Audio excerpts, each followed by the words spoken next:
In this video, we are going to see how we can send Robux to our friend on Roblox.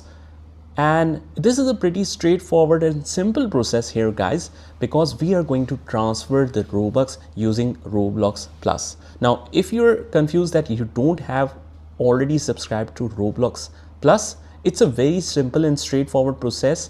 You can get it for free for 1 month.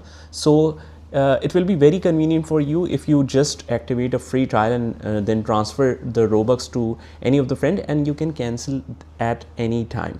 So I have a separate video of that on my channel as well, so you can check it on my channel. So let's get started. All we have to do is just open up your Roblox app, and once you log in, on the top you can see this Robux sign here. So we click on that, and instead of buying, we have this send button on the right hand corner.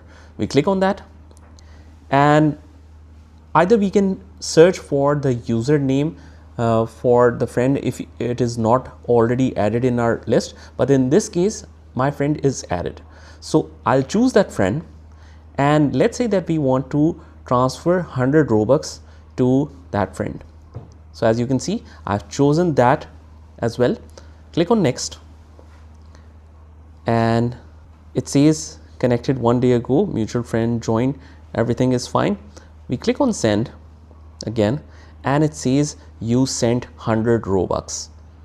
Now I have 236 left in my account, and that is how it works. I hope you found this video helpful, and if you did, hit the like button and subscribe to our channel, and I will see you in the next one.